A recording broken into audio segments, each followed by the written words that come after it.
fún àwọn tó ń dáàbò bo ilẹ̀ wa, àwọn aláṣọ dúdú tí kì í bá ojú ọ̀run dọ́gba. Salute to the men who live and die by instruction. Ẹni bẹ̀mí fi Agbárííkú ṣeré, ẹni tàmíláyà fi ikú ṣèrè jẹ, ẹni bá ní tòun bákan ó ṣetán àti lọ bá wọn ṣeré ní ìwàlẹ̀ àṣà. Èmi lòjó alágbádá ogun.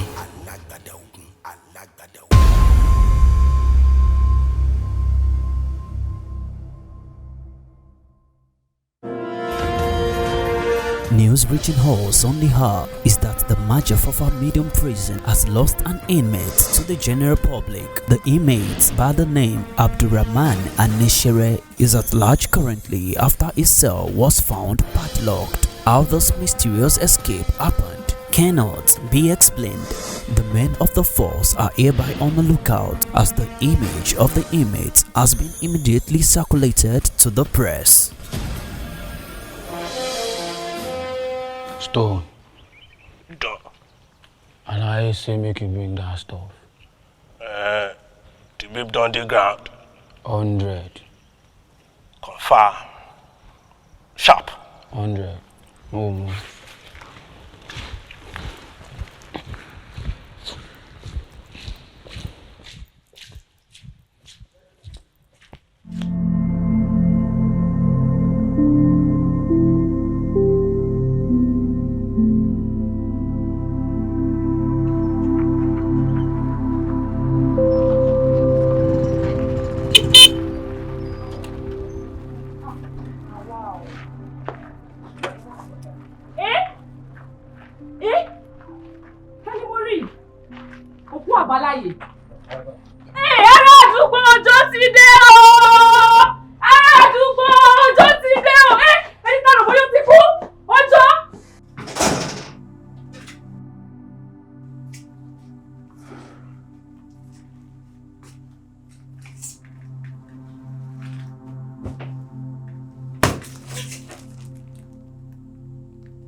Wetin you dey do for my lungu?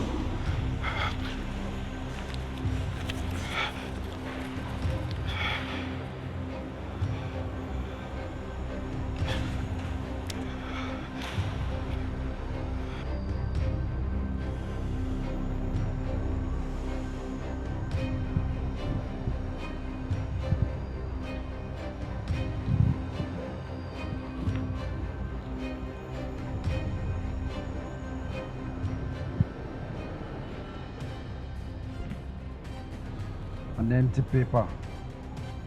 He said the writing is in your eyes.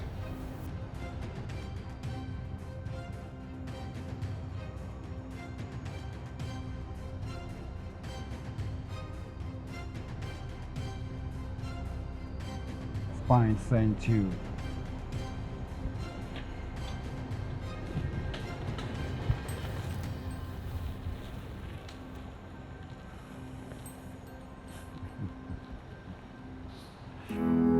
Who could have infringed me with so much pain? Then I found out that life is so cruel, but I'm leaving this world behind. Oh, human, oh, so desperately wicked. Oh. By tomorrow, I will come off for you. Ojo, congratulations.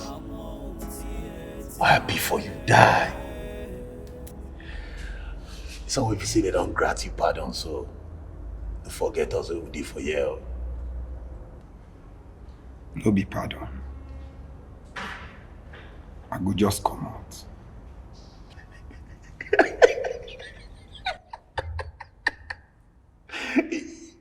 You could just come out. Ojo, you don't forget saying I'm prison you did. Abi you be breeze. Spine. You're alone. Now how it go happen, make you just watch. My only problem be say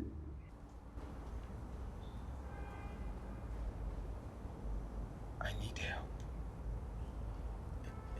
Help? How?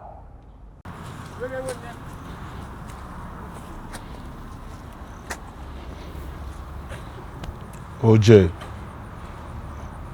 Spine. Take this.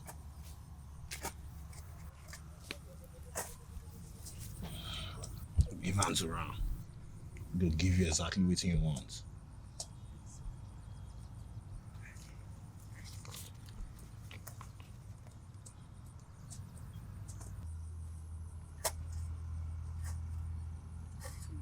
An empty paper. The writing is in your eyes. The writing is in your eyes. That's the code. OJ, you today worry. Thank you. Don't worry. I appreciate this one. I will see you later.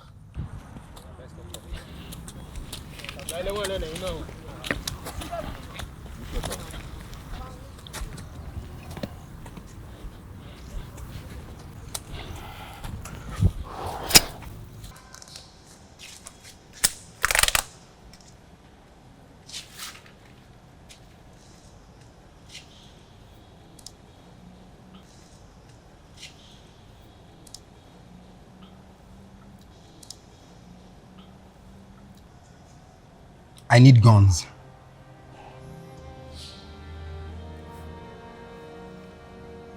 I read that already.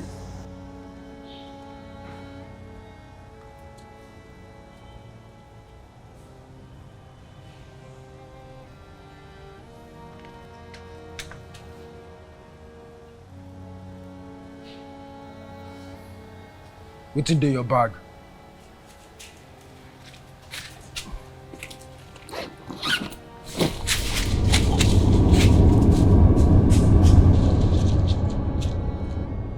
Na fake guns.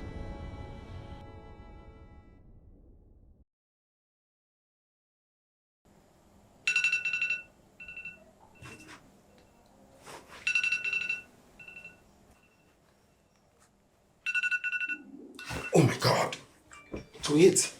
Oh, what the fuck? Oh no. Director. Oh. Damn it. Hello, director. I know. I'm really sorry. I overslept. I'm sorry. You see me on set now. You see, I have all my props arranged already. You see me. It's fine, director. It's fine. All right, director. I'll see you. I'll just quickly put things together and I'll be on my way. I'm really sorry.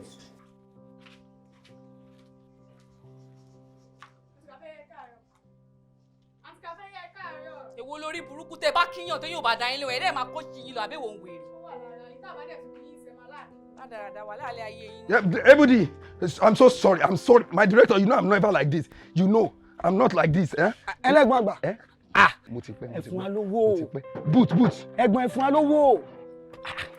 How lẹ ti máa ń ṣe báyìí? Okay, director. Gbogbo gbàgbà bá ń bèrè owó lọ́wọ́ yẹn kì í fún wa. It's all right. Ẹ̀gbọ́n ẹ̀fún alówó. Ada. You will see me shortly, director. Hey. I'm really sorry. Bẹ́ẹ̀ ṣe máa ń ṣe nìyẹn. Yes. Àmọ́ tọrọ owó lọ́wọ́ yín ẹ̀ nílé fún wa lówó. Let's go. Dada, ẹ̀yin kẹ̀dẹ̀rẹ̀, wọ́n sì lè máa ń ṣe nínú fíìmù. Ẹ kì í pẹ́ kú. Màdé àwọn fọ́lọ̀ yín. Olórí burúkú kápẹ́ńtà ẹ̀rí bóyá èrí orí igi ẹ̀gì wèrè. Ọmọ inú wọn lówó wọn ń tọrọ owó. Ẹ má lọ wá ṣẹ̀ṣẹ̀. Káfáyà, ṣé mi ló ń bá wí? Ṣé ẹ pé méjì lórí ìdúró mo rò borí ẹ wèrè yóò lè kán kó lóbo ṣe wà. Èmi ò lè kán kó ló. Èmi máa dúpẹ́. Bébí ò bá tiẹ̀ lọ. Bíbí ìgbà tiẹ̀ lè kán kó ló. Ìwọ ńkọ́. Iṣẹ́ wo ni wọ́n ṣe? Ṣé bíbí ìgbà ni wọ́n máa ń rún ọmọ? Ẹ ṣe iṣẹ́ aṣẹ́wó ló ń ṣe. Ẹ ṣe bí ni wọ́n máa ń rún ẹ mọ́. Káfáyà. Kí ló ń gbọ́ yìí? Èmi fi ń dá ẹ lójú wípé lópin ọ̀sẹ̀ yìí mo máa kájọ èmi làjọ máa kàn bí bá wá kájọ máa wá bá ẹ sórí kíní méjèèjì yóò ń gbọ́n yìí máa wá bá ẹ máa dẹ bànú ẹ. orí ẹ burú lọ bá ti yẹ ẹ ń lé.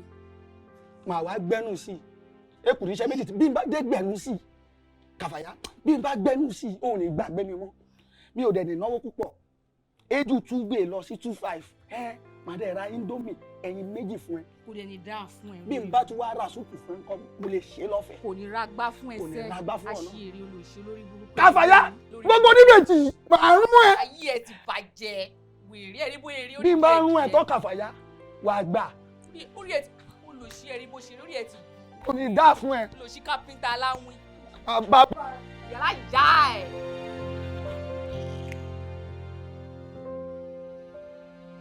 Yes, director. I'm very close. Hello, Mr. Man. Yes, Why very you? close. Very close. Thanks very much. Please, I'll be coming with somebody, and you can just help me create one room for. Sorry, director. I'll call you back. All right, Mr. Man, get down. Open the boots. Get down. Sir, I said get down. I'm a filmmaker. I'm a filmmaker. Besides, my colleagues are waiting for me. I'm late for shoot.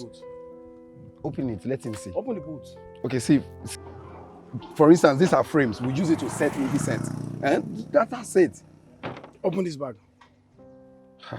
Open the bag. I have props there. We are shooting a scene where armed robbers are chasing people. What? Officer! Come closer! These are exhibits. Come closer! Officer, everyone there's come no closer. exhibit anywhere. See, this is my ID card. I'm a filmmaker. Drive this car! Hello? I said get into the car! Hey, move to the car! Move to the car! Move inside! Get to the car! Move in the car! Somebody help! Is anybody there?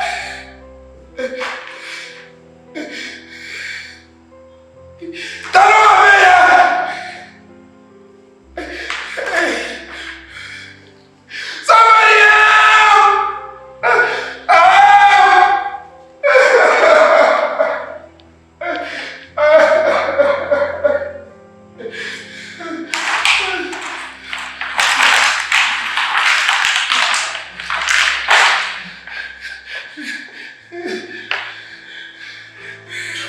Somebody help me!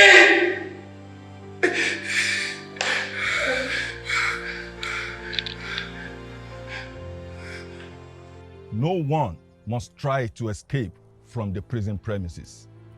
Once you are caught in such attempt, 2 years would be added to your time here. We have a clinic here for your use. And no one must be seen with any harmful item. Above all,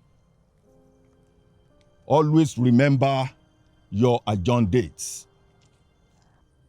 When you get out of the court's premises, your photograph will be taken. Listen to your name. Mansa. Abdurrahman Anishere.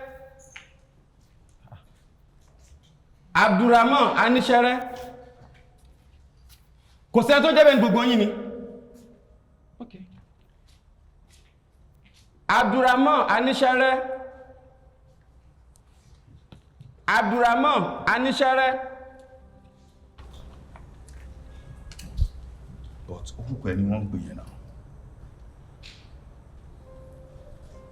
Kò sórúkọ mi nínú fáìlì. But passport ẹ ló carry.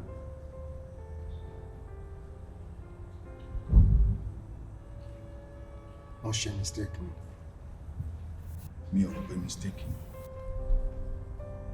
Ìwọ kọ́ ni ẹni àkọ́kọ́ tí irú ẹ̀ máa ṣẹlẹ̀ sí.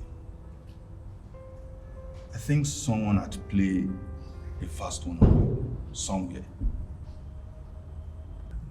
Tí a dẹ̀ lè bí anybody lẹ́jọ́. The fast one. Bí ti báwo sá?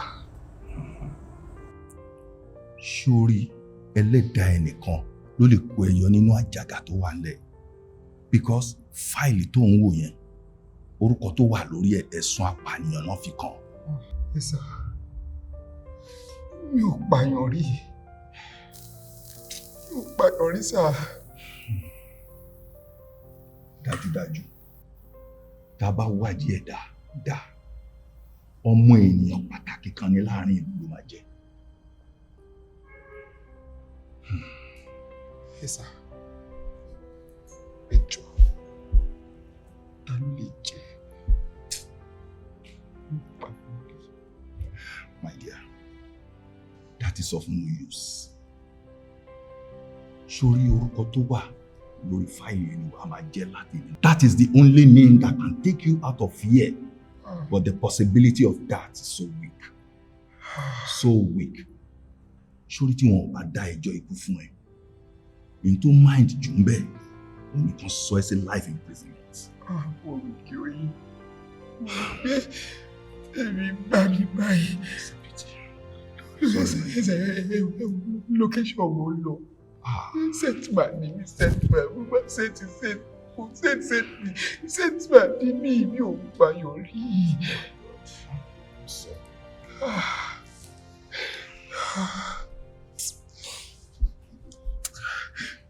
Ẹ̀gbọ́n, ìwọ ẹgbà mi gbọ́ mi ò ṣe kókó. Yóò ṣe kókó. Ó dúró tèmi ní set.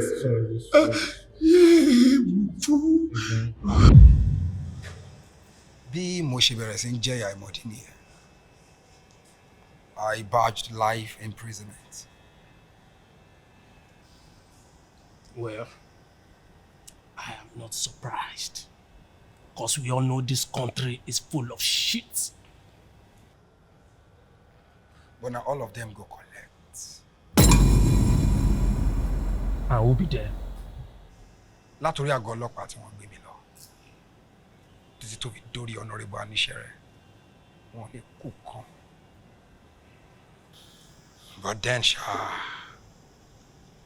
that water man tried for me gan kó tó dín pò filẹ̀ ṣaṣọ́búra. Abdul. Call me by my name, sir. You should be used to that by now. Tí mo máa fi wọlé Ọlọ́run sùn sá. Mi ò ní ever bá wọn jórúkọ lórúkọ. Each day, tí mo bá ti rí ẹ nínú mi máa ń bàjẹ́. Torí ipò tó wà. Though it is against the ethic of my profession. I found the person whose name is Abdurrahman Anishere. Ọmọ Minister for Foreign Affairs. Níbi ọdún kan, ó pa èèyàn. Wọ́n wá fi ìwọ rọ́pò ẹ̀. Kí àwọn aráàlú lè bá máa gbé òṣùbà ẹ káre fún àwọn agbófinró àti àwọn adájọ́ fún iṣẹ́ takuntakun tí wọ́n ṣe. Láì mọ̀ yí pé ẹni ẹlẹ́ni ló ń ṣẹ̀wọ̀n ọmọ Minister for Foreign Affairs. Lọ́kàn àwọn aráàlú, ọmọ Minister ló ń ṣẹ̀wọ̀n lọ́wọ́lọ́wọ́. Nígbà tó ti wá mọ̀ báyìí, kí ló fẹ́ ṣe?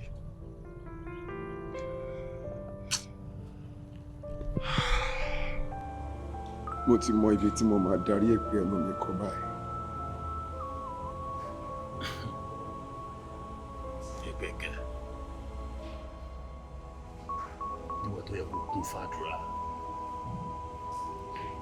Ẹ̀wọ̀n gbére màá sẹ̀ síwájú ẹ̀ yóò jó. On the normal day, I no be soft boy and I no dey talk too much. But your story dey very pathetic. Ojo, be more prayerful.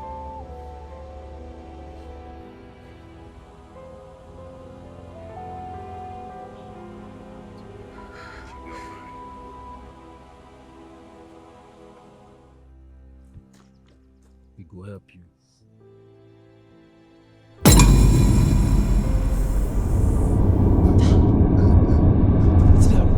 Calm down, guys. This is not my mama. Ìyá mi ni. Listen. Ìyá kúkúrú. Ìyá mi ìyá kúkúrú. Alágbárííkú nílé. Kí ló dé gan? Ọlọ́run tó yẹ kó lòkò tó dọ̀gànjọ́ òru ni. Mo tẹsẹ̀ dúró dè ọ́ nígbà tó tètè débí.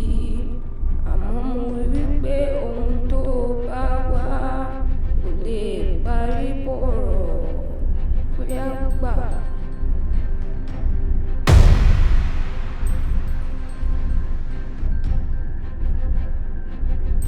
Ojú ọmọ jẹ́ ìṣọ́ra nù. Sọmọ wípé àárín ọkùnrin ló ti kúrò.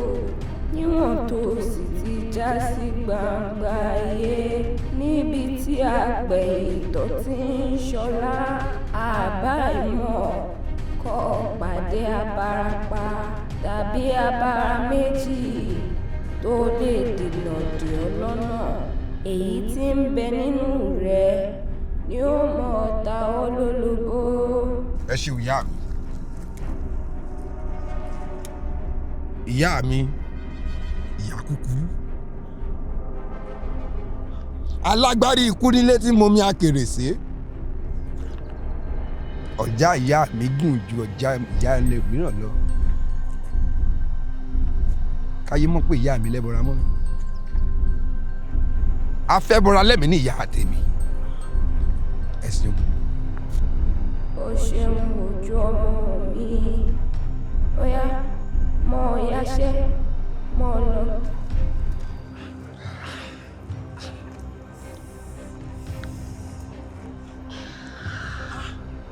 That's my mother. Ìyá kúkúrú. Ìyá mi. You dey craze. I say who be that? Ẹ wá. Ẹ bá ń wí fún kó yé kọjú ìbọn sí mi mọ́. Ó léwu o. Ogun kill you.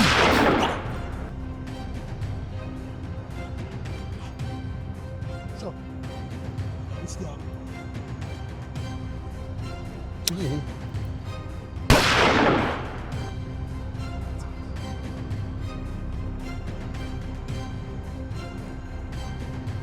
Mo pé ó máa kọjú ìbọn sí mi. Ọ̀sà gidi. Mo ní o máa yìn mí. O ṣe bẹ́ẹ̀ o yìn mí. mọ̀pọ́jà ìyá mi gùn ó ju tọmọ ìyá ẹlòmíràn lọ olórí rẹ̀ yí.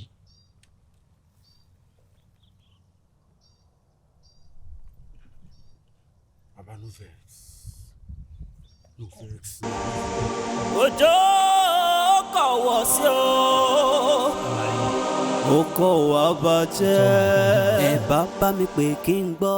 Òjò. Tested and confirmed. Guy, wetin you dey talk? Bros, dey your day, make I dey my day. I no pass your day because the weather don change. We no dey during the day. I dey follow my chairman here talk. So no cap. Thunder fire you too. Otito, you don do.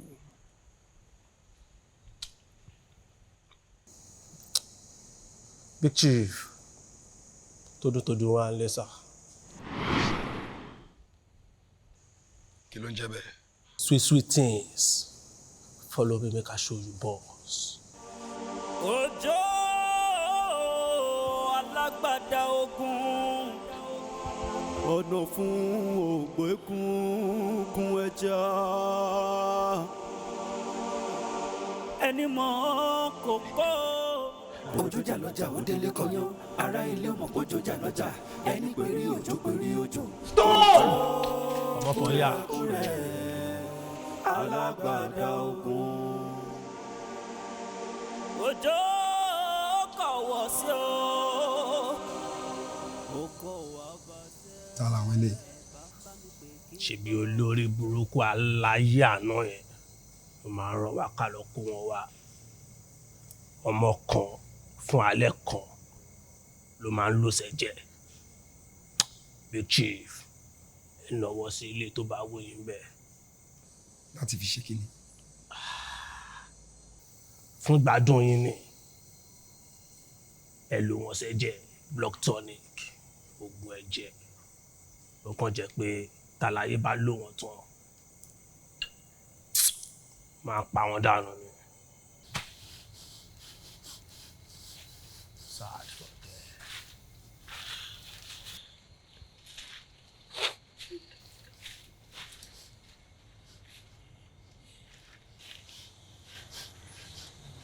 Ìwọ kí lorúkọ ẹ? Mariam Nisa.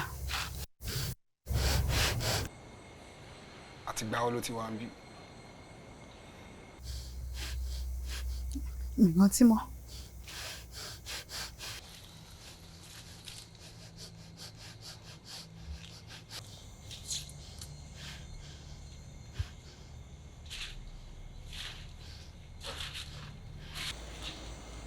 Ó máa ń pa wọ́n àbí? 100 6 feet. Fún mi níbọn ẹ. Kọfà.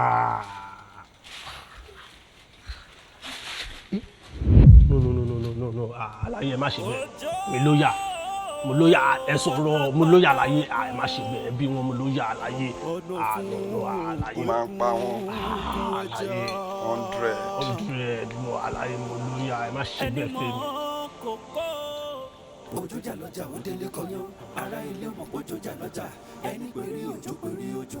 Òjò kúrẹ́kúrẹ́, alágbádá ogun. Òjò kọ̀wọ̀ sí o. Oko wa bàjẹ́. Ẹ bá bá mi pé kí n gbọ́. Òjò olúkú ló yẹ òjò. Ọmọ ìyá kúkúrú, alágbárííkú nílé. Ọmọ mi akẹrẹsẹ́ òjò. Òjò. Ẹni bá pẹ̀rí ọjọ́, dandan ni kó rọ̀jò lórí. Ẹni pẹ̀rí ọjọ́, dandan ni kó rí wàhálà. Ara òjò kọ̀wọ̀ sí o, ara òjò kọ̀wọ̀ sí o. Gbogbo ọ̀tá fà sókè tó yí dó borí ẹni tí ó bẹ́ṣẹ̀ yín wò ó dé. Ẹni pẹ̀rí ọjọ́. Set those ladies free.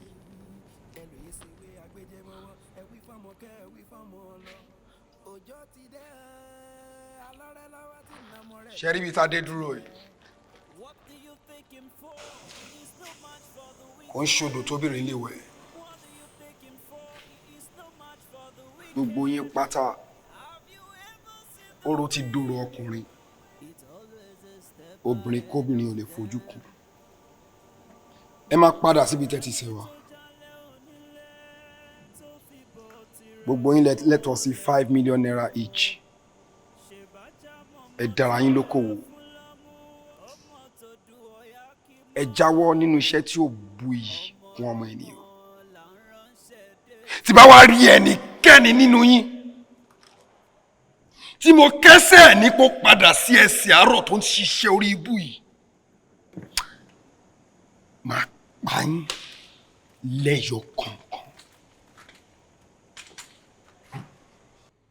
Get your bags and baggages now.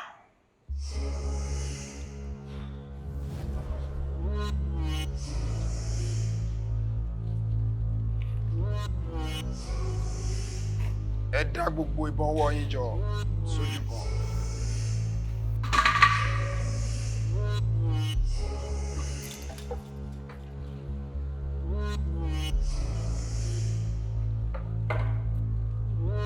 Tomorrow,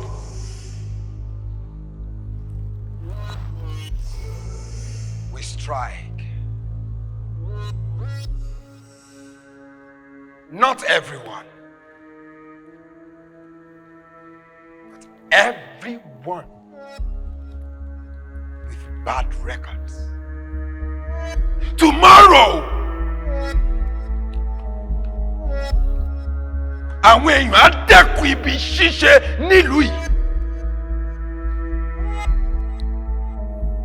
Ká pọmọ lọ́mọ lẹ́kún jayé.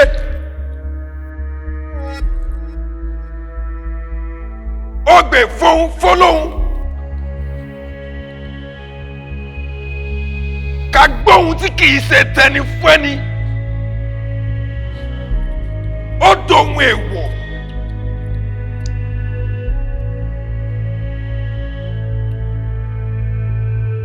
Let us be known for better. Oko wa bàjẹ́. Ẹ bàbá mi pé kí n gbọ́. Òjò. I'll see you all tomorrow. Òjò. Òjò. Ọmọ ìyá kúkúrú.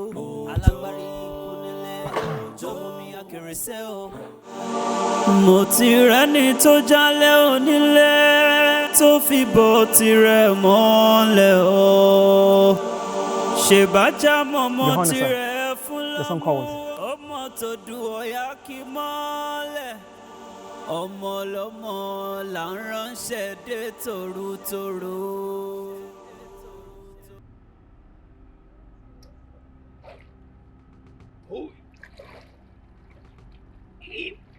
Oh, thank you.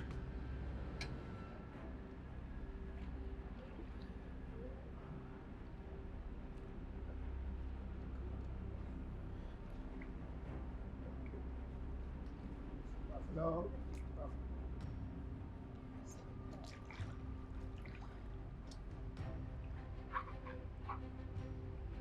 Come on.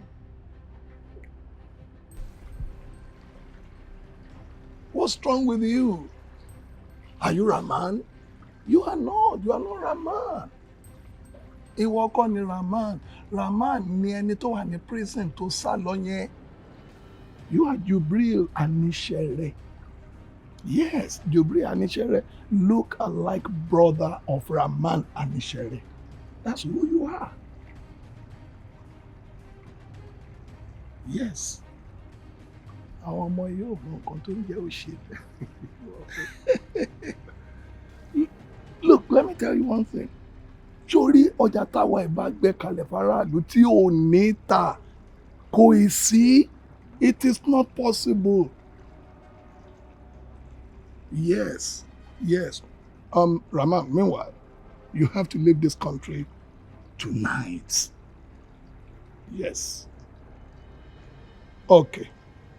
Yeah. Sure. All right, I'll talk to you. Yeah, I'll talk to you later. Bye-bye. Àwọn ọmọ yìí ò mọ nǹkan kan, wọn ò mọ ìdí táwa olóṣèlú fi ń para wa torí òṣèlú. Kò yé wọn. Power is needed. Yes. Sir, mo dẹ̀ ti rí ọ̀nà àbáyọ. Sure. Yes, sir. Okay. Swapping la máa ṣe. A máa wá ẹnìkan tá a máa pa. Tá a dẹ̀ máa fún àwọn press pé a ti pa. Wow. Bẹ́ẹ̀ nìkan tá a máa ṣe nìyẹn. And you think that is sellable, that idea? It is, sir. It will sell. It will sell? Yes, sir. A máa sọ pé ká fi ojú òkú yẹn hàn. Kí la máa ṣe sí? Excellency, ẹ wo ìyẹn ló easy jù. Inú mọ́tò ni jàǹbá ti máa ṣẹlẹ̀. A máa make sure pé inú mọ́tò ni. A dẹ̀ máa sọ pé ìgbà tí a bẹ̀rẹ̀ crossfire nítorí ó ń shoot at the police. Ó ní ìkan náà àwọn police yìnbọn fún petrol tanker. Mọ́tò explode. In the process ó jóná mọ́nu mọ́tò. Nígbà tí ojú ẹ bá ti bàjẹ́ tó ti jóná yàmàyàmà, báwo ló ṣe fẹ́ recognize ẹ̀? Wọ́n lè dámọ̀. Great. That's brilliant. Yes, sir. Thank you, sir. Brilliant. Brilliant.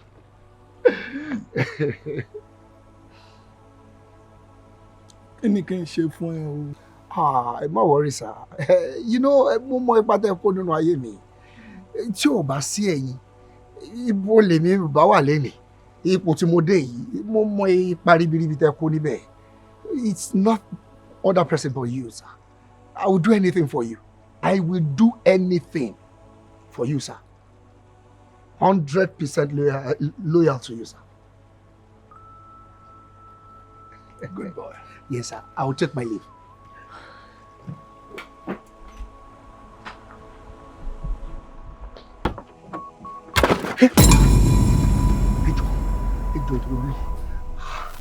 Please, I will come in.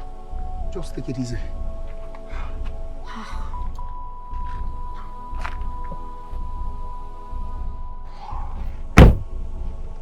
Drive.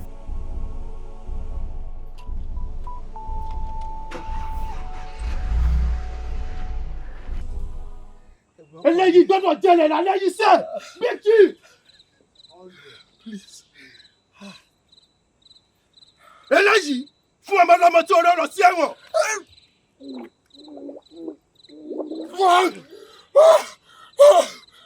Eléyìí fún gbogbo àwọn atrocities tó ti commit, àwọn the bribes you don take.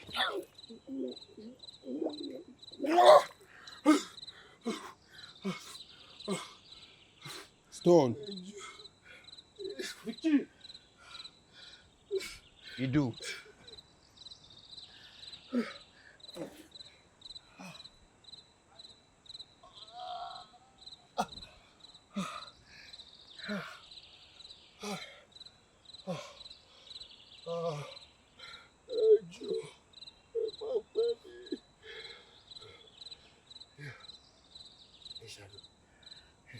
Ìwọ rán àwọn ọ̀bàyéjẹ́ ọlọ́pàá láti ṣe iṣẹ́ àfinipààrọ̀ ọ̀daràn nítorí owó àti ipò tó fẹ́.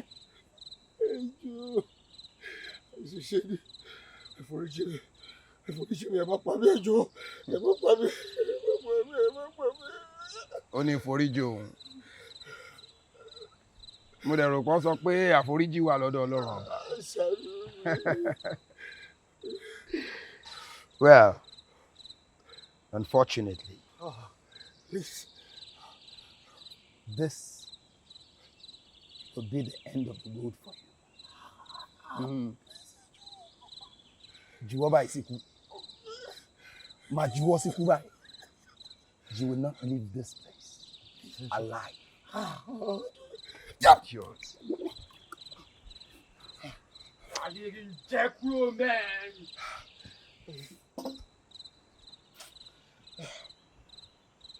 Stone, Big Chief. feel free with him. Don't shoot me. Don't shoot me. Don't shoot me. Don't shoot me.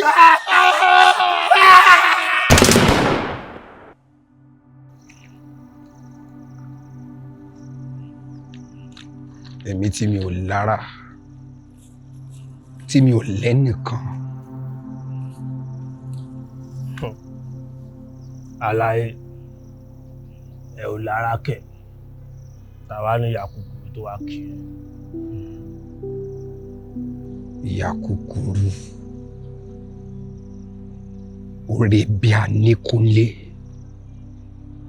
tó ń fi Agbárííkú lórí. Ajá kúbó kúbó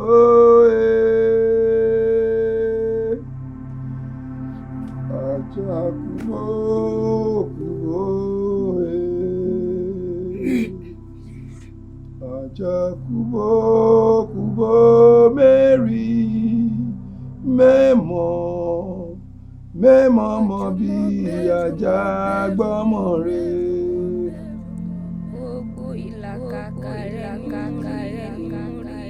Tani yẹ? Ọjọ́ ti pẹ́ tí mo sì ti ń bá ọ. Tani yẹ?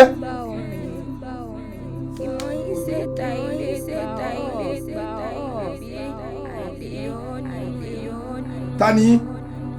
Àmọ́ nù pàtàkì. Ta ló ń sọ̀rọ̀? Tẹ̀lé mi.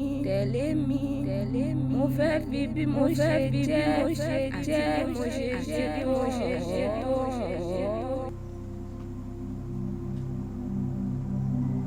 Fẹ́ bí oye tó wọ̀n mi. Mo ní mi ò mọ̀ yí ẹ̀wọ̀ ẹgbà mi o. Ẹ jí. Ẹ o. Wọ́dà. Ìwọ ò rí wípé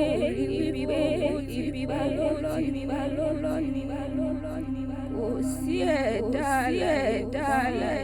láyé tí ó balẹ̀. Òjò kan tẹ́lẹ̀.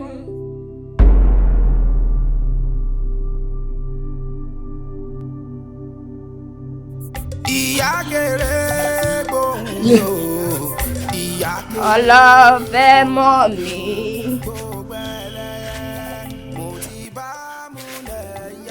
Ọlọ́fẹ́ mọ̀ bí mo ṣe jẹ́.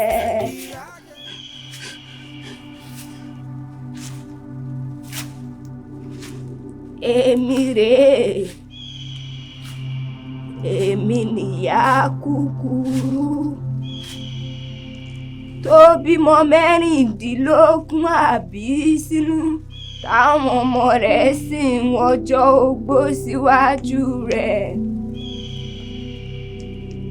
Èmi tí kú ń gbàgbé, tí kú kọ̀ tí kò pa mí.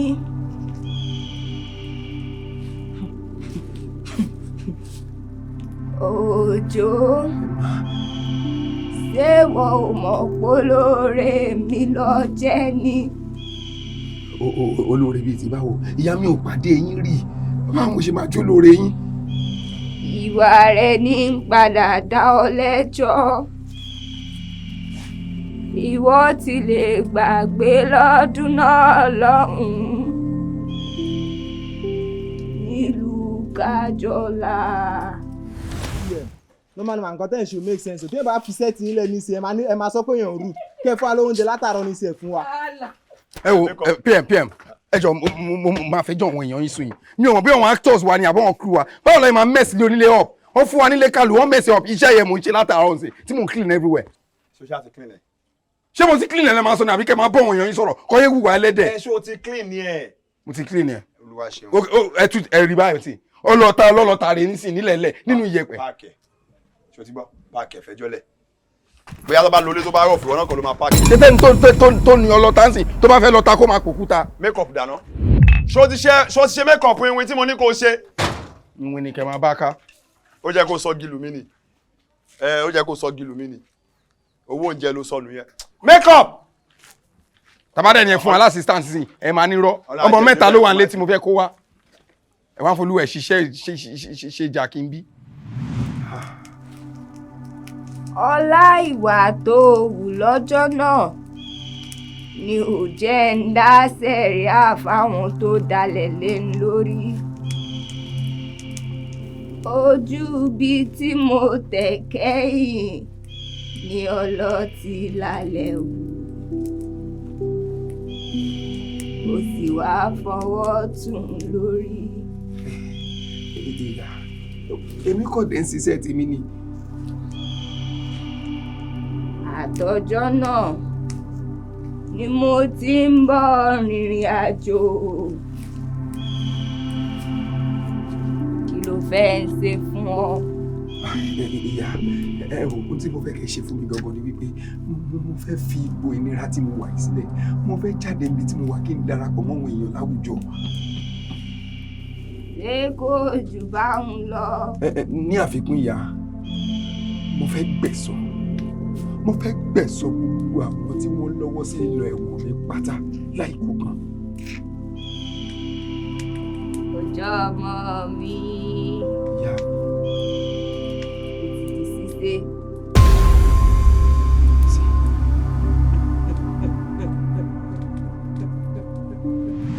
Bí ìyà kúkúrú ṣe sọ mí di afẹ́fẹ́ tẹ́nikẹ́ni ò lè gbà mú nìyẹn.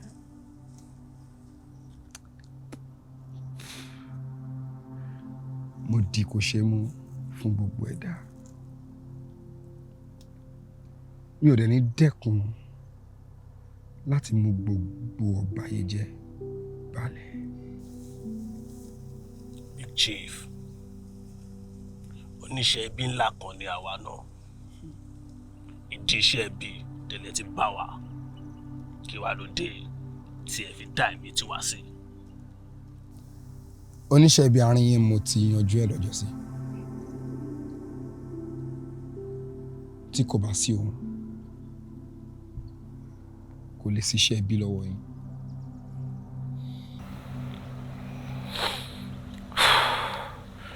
Àmọ́ tí a bá wá yanjú àwọn ọ̀bàyéjẹ́ yìí tán, kí ló tún kù? Ìyapa. Stone ìyapa ló kàn. Ìwọ ni kò wá nǹkan tó fẹ́ ṣe sọ̀rọ̀ ayé ara ẹ̀. Àmọ́ tí bá tún wá bá ẹ nídìí ìbàjẹ́, Stone máa wá ẹ. Máa fi ẹ́ ṣe àwárí.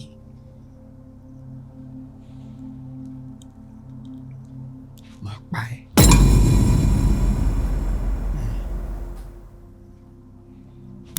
Jẹ́ ká wọlé lọ. Iṣẹ́ pọ̀ wájú wa.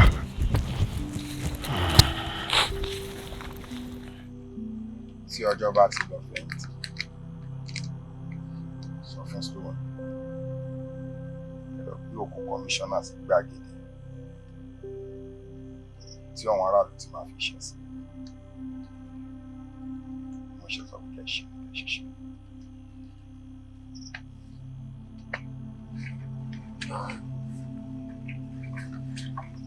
Hurry up, I'll leave you behind. 1 minute, Dad. All right. Who is that?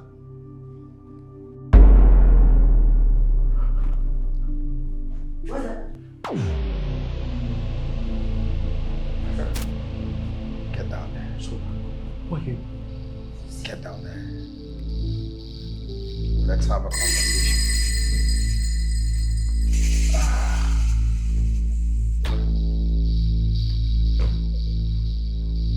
Please, I'm begging.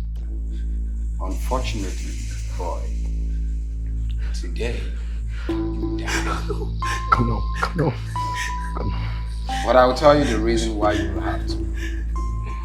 Shori Babe, please don't shoot. Please don't shoot for us, information, please. I am the Abdurrahman Anishere. Getting good. My real name is Ojo. I need to shake my ship power. One down. Please, don't kill us. I can explain. Àtijọ́ àti mọ̀. Àwọn kan ló rán mi iṣẹ́. Mi ò mọ̀ sí. Àwọn kan ló rán mi iṣẹ́. Ọmọ rògbò ni mo ṣe kọ́. It's an order from above. I'm begging. I am begging. Tó bá torí mo mi gbóná kù. Ẹ jọ̀ọ́ ẹ má kọ̀ wá. I'm begging. I am begging. I'm sorry, sir. Ah!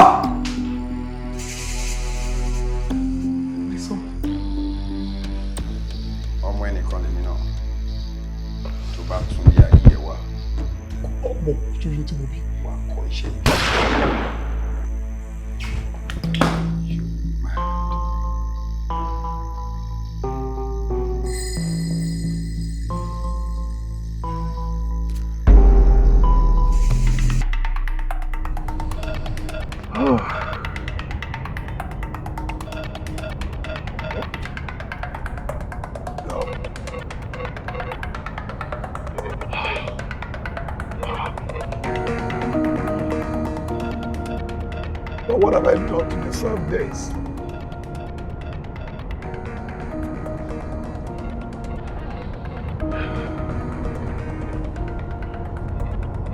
All right, gentlemen.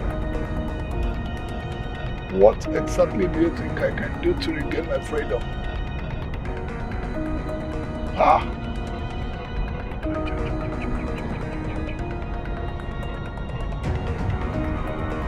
I am ready to pay you. You know, I am a minister. Money is not a problem. Money is not a problem. I'll settle you handsomely.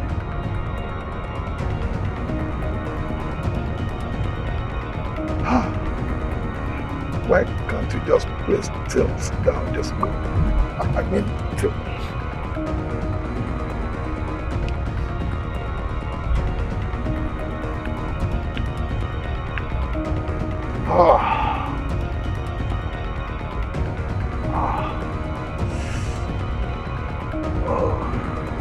Hello, Thompson. Oh, okay. Mo sọ fún mínísítà pé mo fẹ́ sáré wá sílé náà. Mo ti fẹ́ máa bọ̀ gan. Kí ló sọ? Kí ló sọ? Ẹ rí mínísítà kẹ̀. Okay. Mo bọ̀. Irú ọ̀rọ̀ burúkú lélẹ̀. What's going on?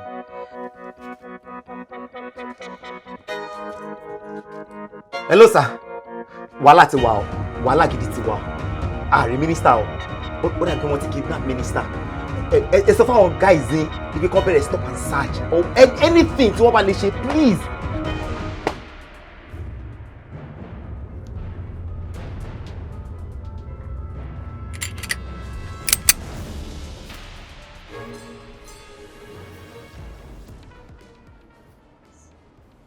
Honorable Anishere. First of all, introduction. Èmi ni ọmọ tẹ́ bí sáyé kó wá ṣẹ̀wọ̀n. Ìtumọ̀ kò yé mi. Ọmọ kan jójó ni mo bí. The only son I have is Jubril beside me here. Jubril.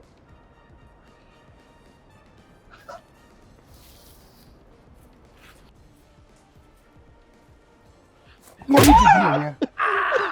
What's your name? Raman. Raman. Jubril. Ẹ ti ya wèrè. Mo fẹ́ tọ̀. We there. Oh. You ruined my life. Láti fi rọ́pò ọmọ tiẹ̀. Ó dẹ́ mi tèmi légbodò kọ́mọ tiẹ̀ lè ráyé gbé. I'm sorry. Well, for your information. I'm sorry. I am Abdulrahman Anishere. Tẹ́ ẹ rán lẹ́wọ̀n dípò ọmọ tiyín. Wow. Ọlọ́run fi ń ṣe kíní fún mi ni. Ọlọ́run rán yín sí mi ni. Ọlọ́run rán. God forbids you. I want to die. Kí ni wọ́n mọ̀ nípa Ọlọ́run? I was a bubbling set man. Àwọn ẹgbẹ́ tèmi wọ́n ya iṣẹ́ lọ́wọ́. Báyìí wọ́n pé dípò kí èmi náà jẹ́ èèyàn kí n là kí n lù láyé. You messed my life. You messed my life up. Oh God. Oh. Sori bó ṣe ń ṣe mí. Wow. Bó ṣe ń bí kí n pa ẹ́. Wow. Kí n waste ẹ̀. Wow. Bọ̀ mi ò ní pa ẹ́. Màá fi ẹ́ jófin fún àwọn ọ̀bàyéjẹ́ irú tiẹ̀ tó kù. Stone. Lọ́la òde òní. Send a memo to all the press houses. Tell them that a video is about to hit the air. Gbogbo aráàlú á mọ̀ irú ẹ̀dá tí Ọlọ́run dá ẹ. Uncle, hear me well, please. I will soon become a governor. And I assure you, I'm giving you a position. Màá fún ẹ ní àyè tó dáa. Uncle, I will make you commissioner for finance. I mean it. Ẹ̀yin ni màá fi sí ipò ètò ìṣúná owó.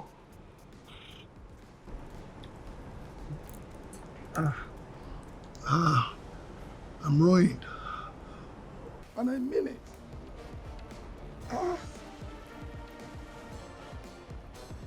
Deal more with him, God.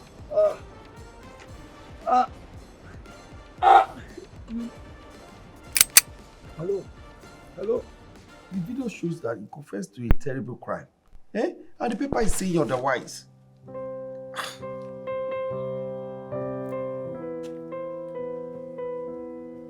Hello, sir.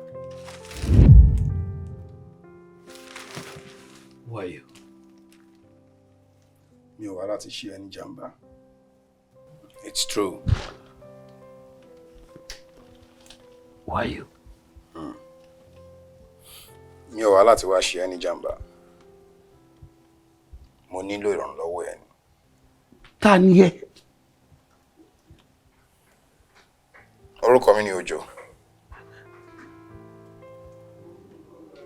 Múvì lèmi ṣe. Ó tó di wípé a ní ṣẹrẹ fi mi ṣe pàṣípàrọ̀ fọ́ọ̀mù ẹ̀ tó pààyàn. So it is true. Èmi ni wọ́n rán lọ sí ẹ̀wọ̀n gbére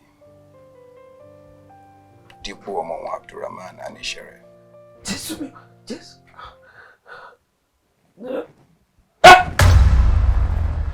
Jesus. You again? Ó lè má yí ẹ dáadáa lójú ọ̀run. Ni mo ṣe wá dúró díẹ̀ lójú ayé. Orúkọ tèmi ni Òjó. Àbí ìrì tó rí mi yìí. Mo ju Abdulrahman Anishere tí gbogbo yín mọ̀ ni. You don't mean it. So Abdulrahman has been working freely in this town for months. Kódà kó jáde kúrò nílùú yìí. Ọjọ́ tó fẹ́ sá lọ ni mo mú. Kọmíṣánná tó bá wọn mọ̀ sí gbogbo ìwà burúkú yìí.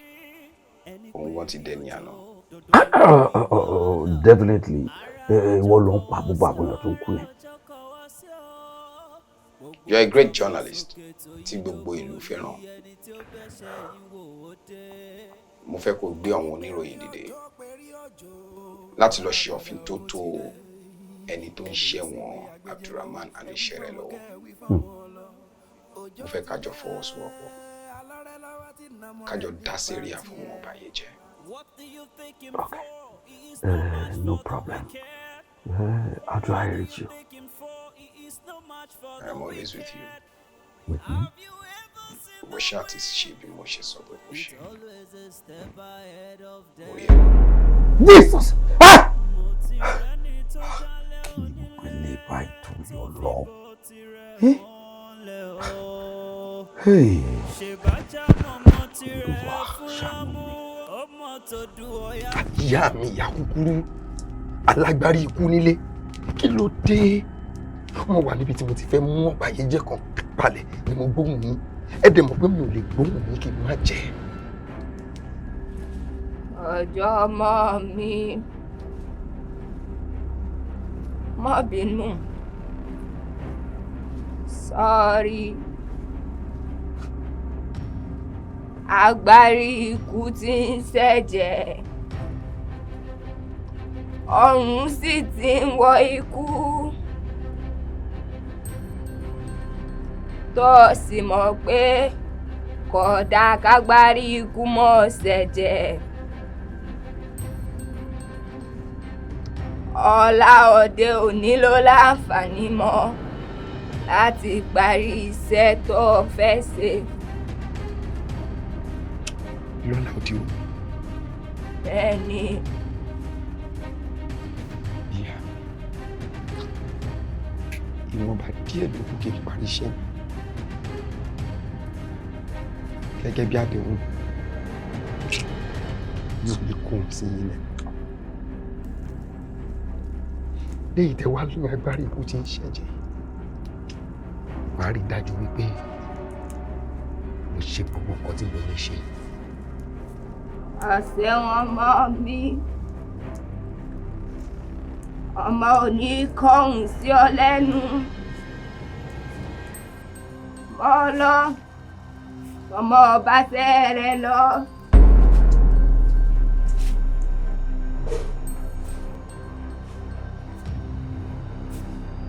Ikú pandede. Ikú pandede. Ikú jẹ̀bùrẹ́. Má ṣe bínú. Bó bá dọ̀la òde òní, òjò ń bọ̀ wá fagbárí rẹ̀ sílẹ̀.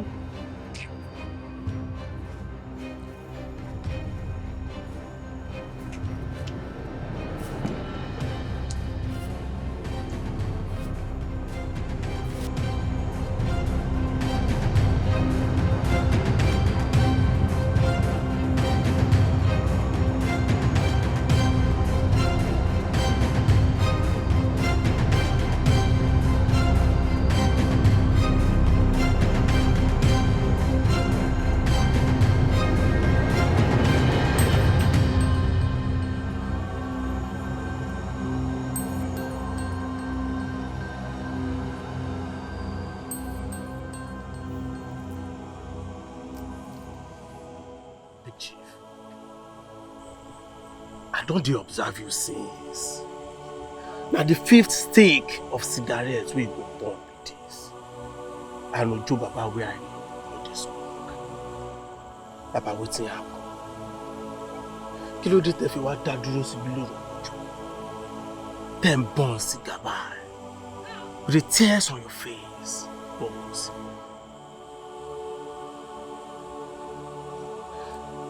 Stone. Chief.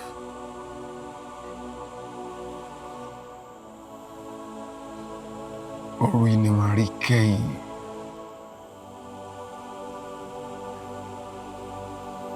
Ní ilé ayé. Kẹ́yìn bí ti bá wọ. Bàbá ẹ̀yin ò lè kú mọ́. Never.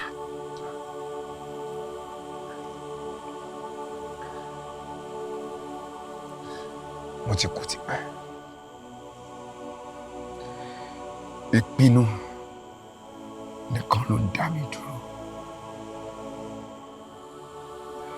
Say Stone.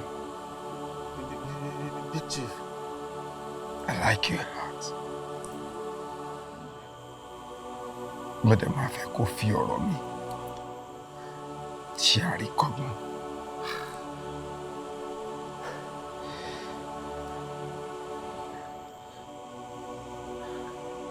Stone. Chief.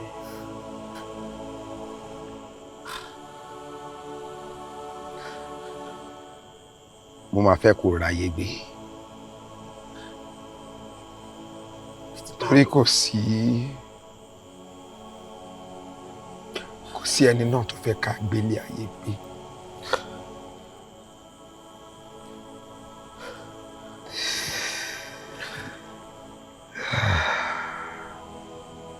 Látọjọ́ tí mo ti gba Agbárííkú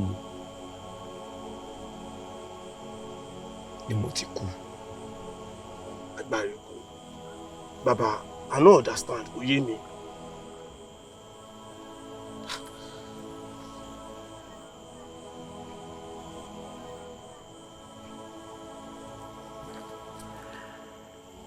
Hello? Okay. Tomorrow, 1 p.m. Kò sí wàhálà.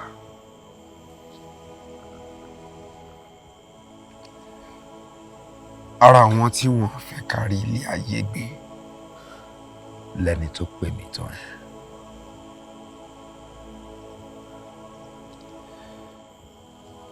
Rí dájú wípé gbogbo owó yẹn pátá ló pín fólúkálùkù.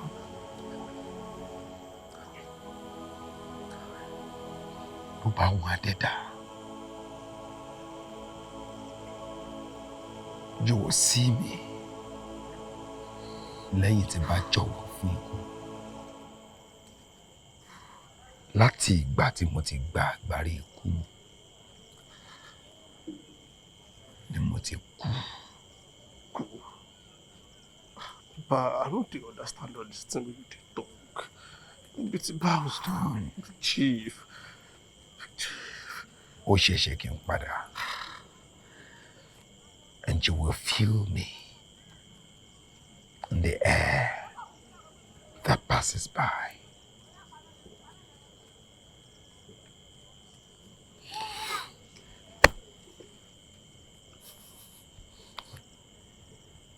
Stone.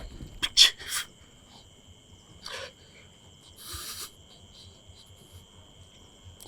Chief. Ìpàdé wa. Bíoyì. Big Chief. Big Chief. Baba. Ah! Ah! Ah! Wetin dey solve? Aago kan ọ̀sán ni mo fún. And I'm very sure, Boma sure. All you need to do is kó position àwọn slappers ẹ̀ dáadáa. Tó bá ti rí tó ti sight ẹ̀ báyìí, dábọ̀ bọ̀ straight. I then make sure pé kò sí any journalist tó máa wà around. Okay, sir. Mo fi ń dá yín lójú sir pé the minister and his son will be rescued alive. Okay, sir. Loma prepare. No problem, sir. All right. Thank you. Yes. Kí ni ká ti bọ̀? Minister to drive ayé mi. Tí n bá mọ minister mi ní commercials mẹ́sàn-án náà. Ó jẹ́ ayé gidi, ayé kó jẹ́ ìdílé jẹ. Ṣé o bọ̀ ni?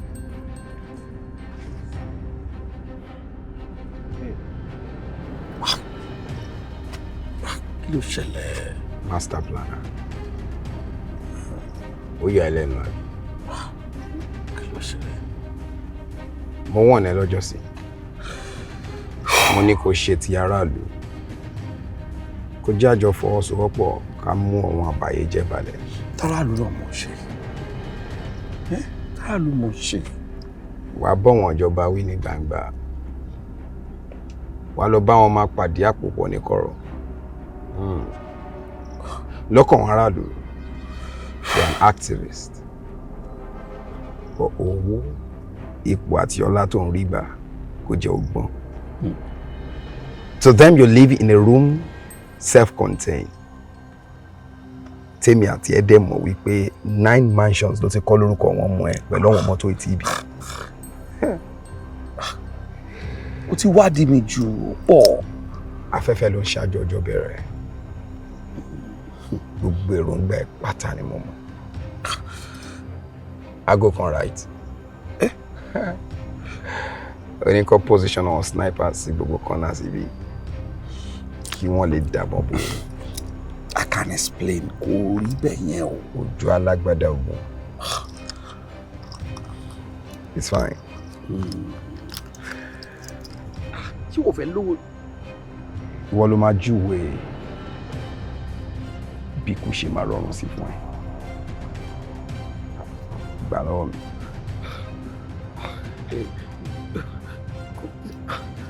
That is so to be you, bro. You understand what I'm saying?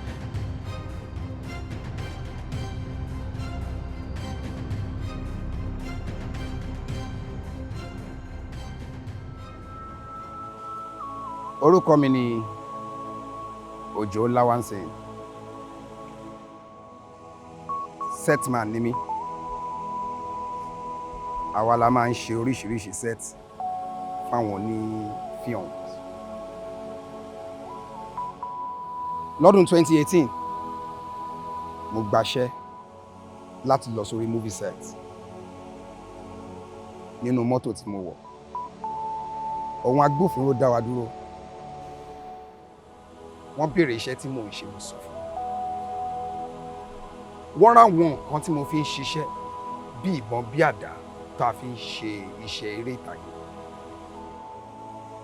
Kódà mo fi ID card mi wọ́n fárígá. wọ́n kàn dànù. Ohun kan péré ni mo gbọ́. Keep quiet. Only to find myself in the quietness of a dungeon. Inú prison ni mo ti realize wípé wọ́n ti fi mí ṣe pàṣípàrọ̀ fún ọmọ Honorable Aníṣẹ́rẹ́, the Minister for Foreign Affairs.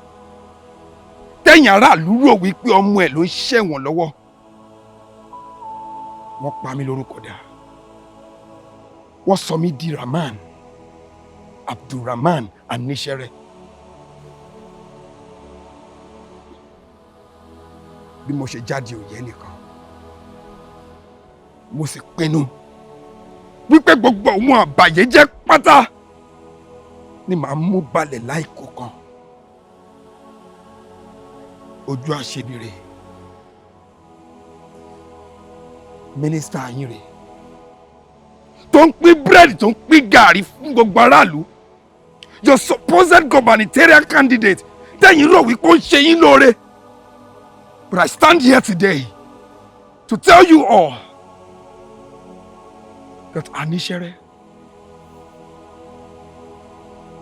is more evil than the goods you all see. He's a major sponsor to terrorism. Tí wọ́n bá ń gbé ìyá, tí wọ́n ń gbé ọmọ tó ń gbé bàbá, tójú pópónà wa ò safe aráàlú, Aníṣẹ́rẹ́ ni. Mo ń dédé dún òun legi lẹ́yìn ọgbà wọn. Wọ́n pọ̀ bẹ́ẹ̀. Mo mọ̀ pé pinnu ẹ̀yin ọ̀dàlẹ̀ tẹ́ ń dalẹ̀ ọ̀wọ́n aráàlú ni wípé kí n yọjú sí kẹ́ẹ̀yìn mi. Gbogbo bẹ́ẹ̀ ṣe ń pèrò ẹ̀ pátá ni mo. Àmọ́ lẹ́yìn àwòrán tí mo fi ń wọ̀nyí, after this video, gbogbo yín pátá ni màá mú balẹ̀ lọ́yọ̀ kọ̀ọ̀kan tí ò ní kú kan.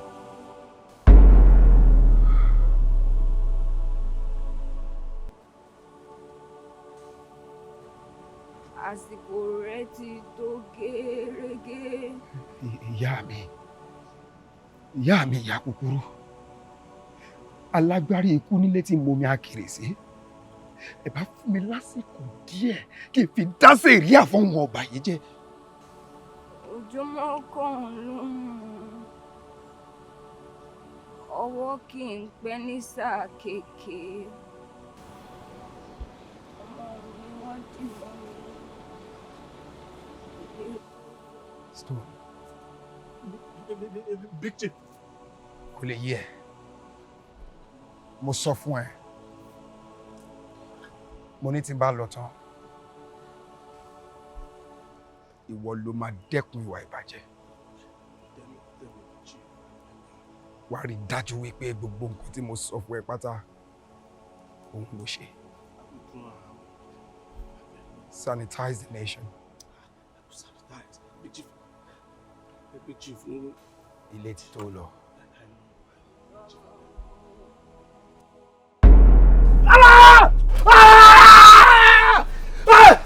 Big Chief!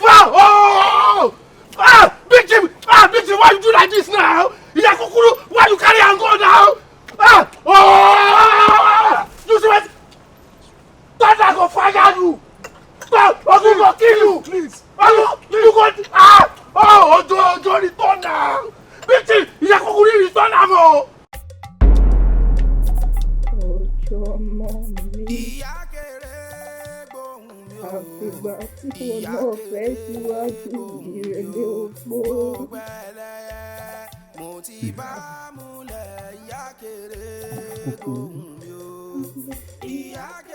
Agbárííkú ni tí mo yà pé.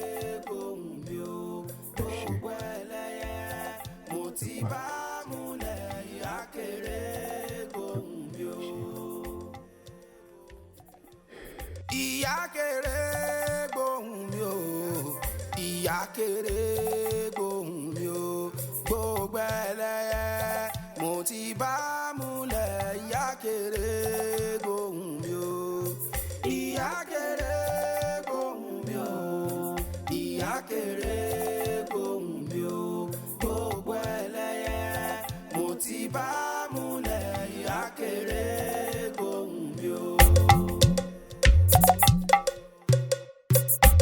ìyá kéré gbóhùn mi o ìyá kéré gbóhùn mi o gbogbo ẹlẹ́yẹ mo ti bá múlẹ̀ ìyá kéré gbóhùn mi o ìyá kéré gbóhùn mi o ìyá kéré gbóhùn mi o gbogbo ẹlẹ́yẹ mo ti bá múlẹ̀ ìyá kéré gbóhùn mi o. ìyá kéré gbóhùn mi o ìyá kéré gbóhùn mi o gbogbo ẹlẹ́yẹ mo ti bá múlẹ̀ ìyá kéré gbóhùn mi o ìyá kéré gbóhùn mi o ìyá kéré gbóhùn mi o gbogbo ẹlẹ́yẹ mo ti bá múlẹ̀ ìyá kéré gbóhùn mi o.